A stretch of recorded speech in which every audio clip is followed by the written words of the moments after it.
الله الرحمن الرحيم الحمد لله نحمده ونستعينه ونستغفره ونؤمن به ونتوكل عليه ونعوذ بالله من شرور أنفسنا ومن سيئات أعمالنا من يهده الله فلا مضل له ومن يضلله فلا هادي له ونشهد أن لا إله إلا الله وحده لا شريك له ولا نظير له ولا مثل له ولا مثال له ونشهد أن سيدنا وسندنا وحبيب ربنا وصلى الله عليه وعلى آله وأصحابه أجمعين وقال تعالى في القرآن المجيد هل أتى على الإنسان حين من الدهر لم يكن شيئا مذكورا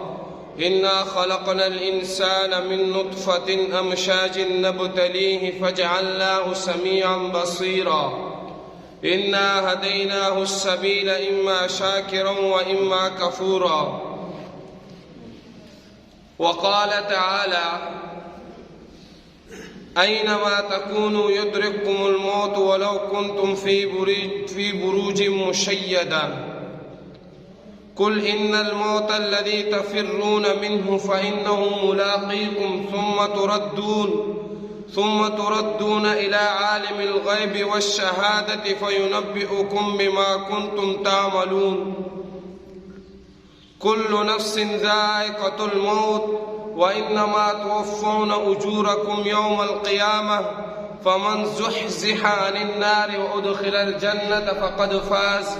وما الحياة الدنيا إلا متاع الغرور وقال النبي صلى الله عليه وسلم الدنيا سجن المؤمن وجنة الكافر وقال النبي صلى الله عليه وسلم كن غريب في الدنيا أو عابر سبيل كأنك أو غابر سبيل وعن علي رضي الله تعالى ارتحلت الدنيا مدبرة وارتحلت الآخرة مقبلة ولكل واحدة منهما بنون فكونوا من أبناء الآخرة ولا تكونوا من أبناء الدنيا اليوم عمل ولا حساب وغدا حساب ولا عمل او كما قال علیہ الصلوۃ والسلام۔ سب سے پہلے تو میں یہ بتانا چاہتا ہوں کہ حضرت علی رضی اللہ تعالی عنہ کا فرمان ہے کہ لا تنظروا الی من قال وانظروا الی ما قال، کہ اس شخص کی طرف نہ دیکھو بات کرنے والا کون ہے، کہ کون بات کر رہا ہے، بلکہ یہ دیکھو کہ کس کی بات ہو رہی ہے۔ تو اس لیے توجہ سے سننا اور عمل کی نیت سے سننا، اس پر اللہ تعالیٰ عمل کرنے کی توفیق عطا فرمائے۔ میرے واجب المحترم دوستو بزرگوں، اللہ تعالیٰ نے ہمیں دنیا میں بھیجا ہے، کسی مقصد کے لیے بھیجا ہے، اور وہ مقصد کیا ہے انسان کا؟ قرآن پاک میں اللہ تعالیٰ نے فرما دیا وَمَا خَلَقْتُ الْجِنَّ وَالْإِنسَ إِلَّا لِيَعْبُدُونَ، کہ میں نے جنات کو انسان کو صرف اور صرف اپنے عبادت کے لیے پیدا کیا ہے۔ یہاں سوال اٹھتا ہے کہ عبادت کے لیے تو فرشتے بھی بہت ہیں، اللہ تعالیٰ نے اتنا فرشتے پیدا کیے، اللہ تعالیٰ قرآن پاک میں فرماتے وَمَا يَعْلَمُ جُنُودَ رَبِّكَ إِلَّا هُوَ، کہ اللہ تعالیٰ تیرے رب کا لشکر کو کوئی نہیں جانتا سوائے اس کے، اتنے اللہ تعالیٰ نے فرشتے پیدا کیے۔ فرماتے ہیں کہ بیت اللہ کے بالکل سیدھ میں اوپر بیت المعمور ہے، روزانہ 70,000 فرشتے طواف کرتے ہیں، پھر قیامت تک اس کی باری نہیں آتی۔ تو کتنے فرشتے ہیں اللہ تعالیٰ ہی کو علم ہے۔ کسی فرشتوں کو سجدے کا حکم ملا ہے، وہ قیامت کے صبح تک سجدے میں، کسی فرشتے کو رکوع کا حکم ملا ہے، وہ قیامت کے صبح تک رکوع میں، لیکن انسان کو پیدا کیا ہے، اس انسان کو زمین میں خلیفہ بنائے، اس لیے کہ فرشتے تو خواہشات سے، ضروریات سے، کھانے پینے کی چیزوں سے پاک ہے، لیکن انسان کے ساتھ ضروریات، خواہشات لگا دی، پھر بھی یہ اپنے خواہشات کے ہوتے ہوئے، اپنے ضروریات کے ہوتے ہوئے بھی اللہ تعالیٰ کی عبادت میں لگتا ہے، اللہ تعالیٰ کو راضی کرتا ہے، تو اللہ تعالیٰ پھر اس کو ایسا مقام عطا فرماتے کہ فرشتوں سے بھی بلند کر دیتے۔ تو اس لیے اللہ تعالیٰ نے قرآن میں پاک میں فرما دیا کہ صرف اپنے عبادت کے لیے پیدا کیا ہے۔ حدیث قدسی الدنیا خلقت لکم، کہ دنیا تمہارے لیے پیدا کی ہے، دنیا کی جتنے بھی چیزیں ہیں یہ انسان کے فائدے کے لیے، انسان اس سے فائدہ اٹھاتا ہے، لیکن اگلے جملے ارشاد فرمایا وَأَنْتُمْ خُلِقْتُمْ لِلْآخِرَةِ، اور تمہیں آخرت کے لیے پیدا کیا ہے، آخرت کی تیاری کے لیے پیدا کیا ہے۔ انسان اس دنیا میں آیا ہے اور کچھ وقت رہ کر اس نے آگے جانا ہے، یا اس کا ہمیشہ نہیں رہنا ہے انسان نے، کیونکہ حضرت علی رضی اللہ تعالیٰ عنہ کا فرمان ہے کہ دنیا پیٹ پھیرنے والی ہے اور آخرت سامنے آنے والی ہے، اور ہر ایک کے چاہنے والا ہے۔ تم آخرت کو ترجیح دو، آخرت کے چاہنے والے بنو، دنیا کے چاہنے والے نہ بنو، کیونکہ آج عمل کا دن ہے، آج آپ پر کوئی حساب نہیں ہے، آج آپ سے کوئی حساب نہیں لیتا، لیکن کل قیامت کے دن پھر وہاں حساب ہوگا، پھر وہاں عمل کی جگہ نہیں ہو کہ بندہ کہہ دے مجھے عمل کے لیے وقت دے دے عمل کروں، کیونکہ دنیا میں وقت دیا تھا، انسان کو سوچ بھی دی تھی، عقل بھی دی تھی، وقت بھی دیا تھا، تو اس سے پتہ چلے ہمارا ہمیشہ رہنے کی جگہ نہیں ہے، کیونکہ یہاں سے بڑے بڑے بادشاہ بھی گزرے جو بڑے بڑے محلات بنائے گئے، لیکن خالی ہاتھ دنیا سے گئے۔ جس کی خاطر دنیا بنی تھی، جس کے لیے کائنات بنی ہے، جب وہ اس دنیا میں نہیں رہا، اس دنیا سے چلے گئے، تو ہمیں تو بدرجہ اولا پھر آخرت کی فکر کرنی چاہیے، کیونکہ عائشہ رضی اللہ تعالیٰ فرماتی ہے لو كانت الدنيا تدوم لأهلها لكان رسول الله صلی اللہ علیہ وسلم فيها مخلد، اگر کسی نے دنیا میں رہنا ہوتا تو آپ صلی اللہ علیہ وسلم زیادہ حقدار تھے کہ وہ اس دنیا میں رہتے، کیونکہ اسی کے لیے تو دنیا بنی تھی، لیکن جب وہ بھی اس دنیا سے چلے گئے تو اس کا مطلب ہے دنیا فانی ہے۔ جس نے دنیا میں جنت بنائی تھی اور خدا کے مقابلے میں نکلا تھا شداد، اس کو دنیا میں اپنی جنت دیکھنا نصیب نہیں ہوئی۔ جس دنیا کی خوشی بھی، جس دنیا کی جو خوشی ہے اس کی اختتام بھی، اس کی خوشی بھی آخر میں رونا ہو، اور غم بھی آخر میں اس کا رونا ہو، یہ کم بخت دنیا ہے۔ اس کے پیچھے آج انسان صبح سے لے کر شام تک پھرتا ہے، دنیا کی کمانے کا سوچتا ہے، آخرت کو بھول بیٹھا ہے۔ دنیا ہمارے آنے کا جو مقصد ہے کہ اللہ تعالیٰ کی عبادت کرنا، اللہ تعالیٰ کی بندگی میں لگنا، دنیا ہمارا ضرورت تھی اور دین ہمارا مقصد تھا، لیکن آج ہم نے اس کو الٹ کر دیا کہ دین کو ضرورت بنا لیا۔ جب ضرورت ہوئی، جب تکلیف آئی اللہ تعالیٰ کی طرف متوجہ ہوئے، جب حالات آئے اللہ تعالیٰ کی طرف متوجہ ہوئے، لیکن دنیا کو مقصد بنا لیا۔ صبح سے لے کر شام تک دنیا کے پیچھے، دنیا کی میں نفی نہیں کر رہا ہوں، دنیا بھی حلال رزق کمانا بھی ایک عبادت ہے، لیکن اس کا کوئی طور طریقہ ہے کہ اس کے ساتھ، کیونکہ صحابہ رضی اللہ عنہم مجمعین ہمارے لیے تو وہی نمونہ ہے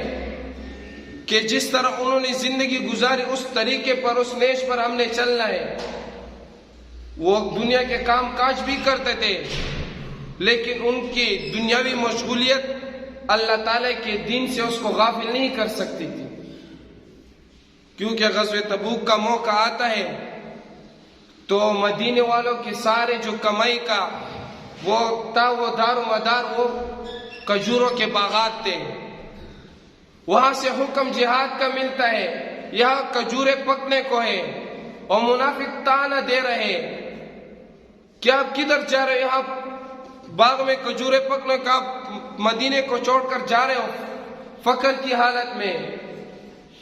لیکن وہ جواب دے دے کہ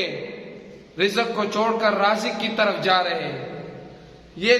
باغ میں رزق نہیں دے رہے، اللہ تعالیٰ کی ذات میں رزق دے رہے۔ اس تنگی کی حالت میں بھی جب حکم جہاد کا آیا تو لبیک کہتے ہوئے نکلے، فقر کی حالت میں بھی۔ تو کہنے کا مقصد یہ تھا کہ دنیا کے کام کاج بھی کرتے تھے، لیکن دنیاوی کام کاج ان کو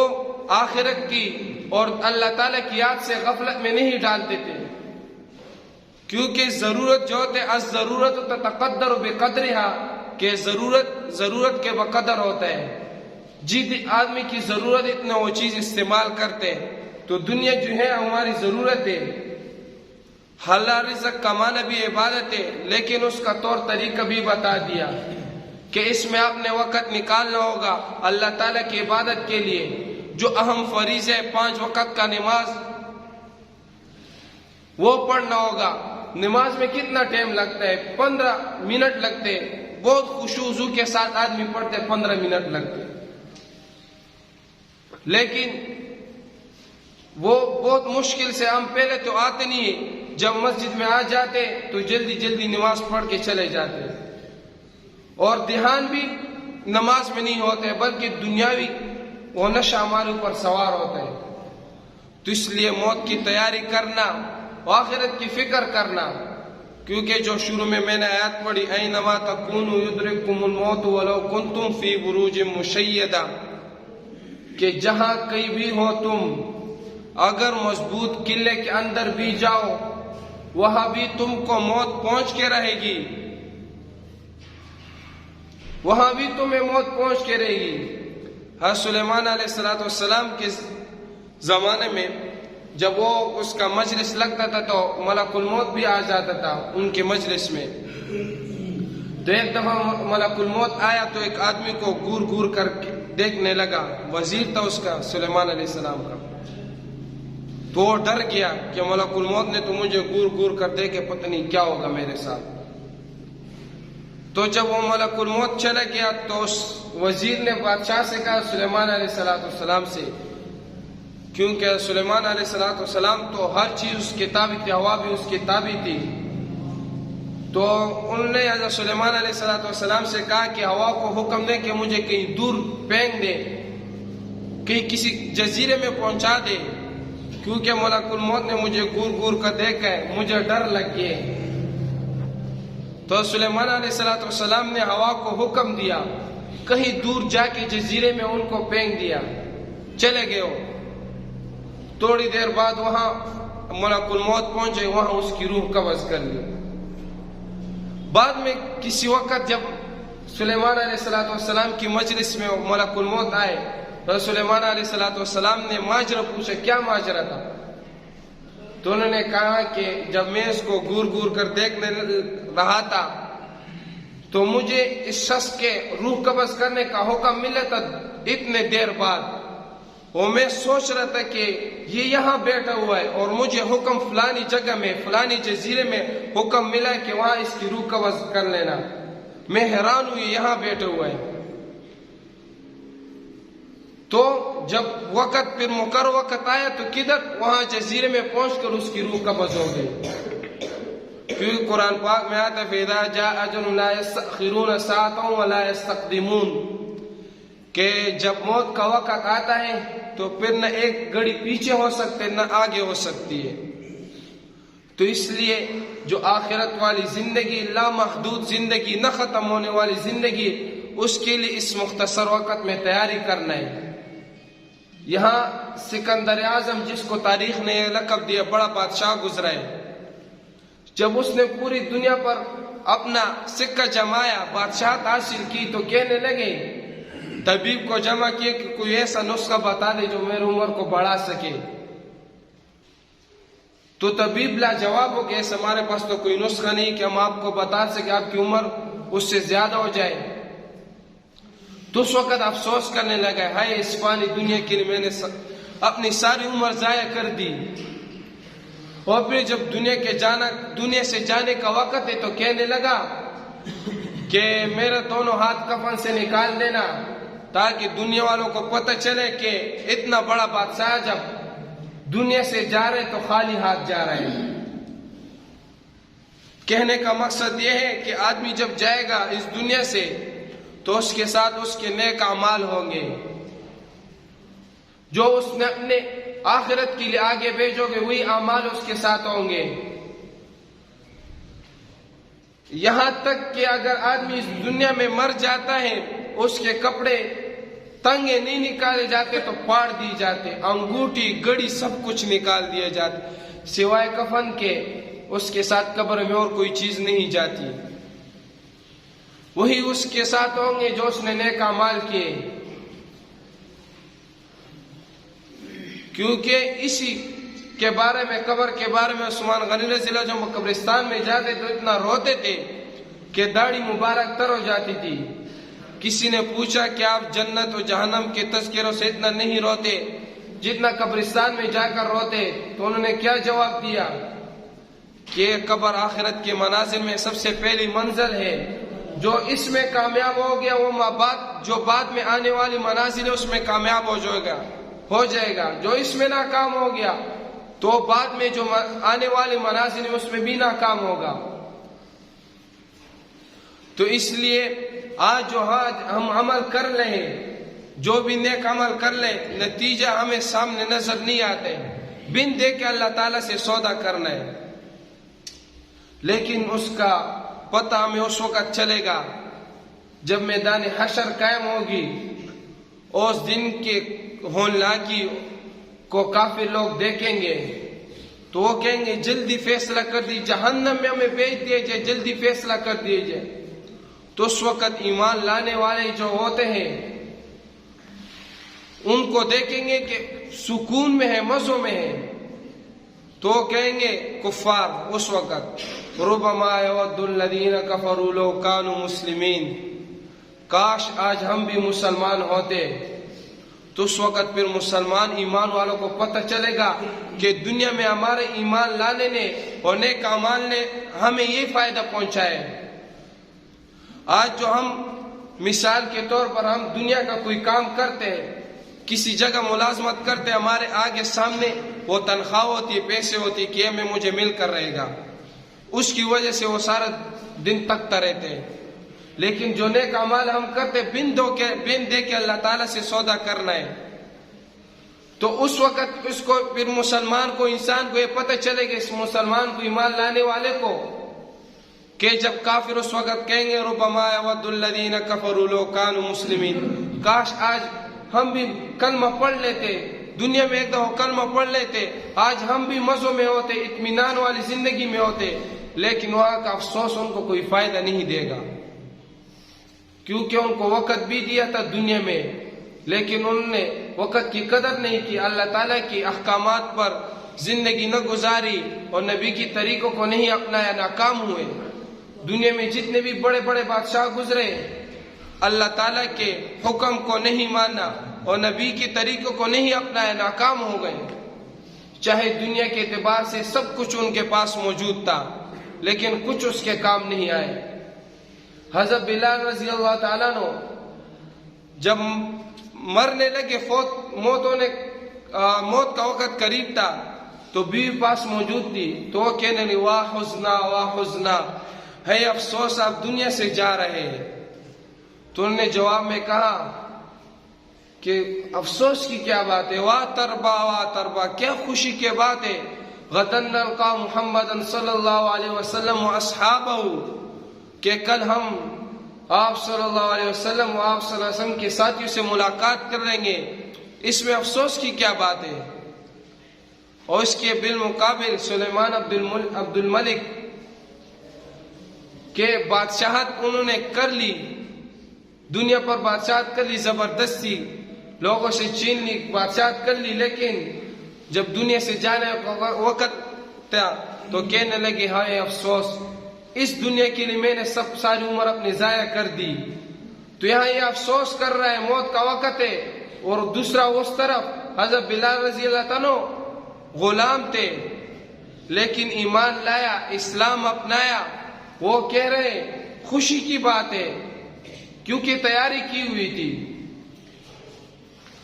حضرت شیخ سعدی رحمۃ اللہ فرماتے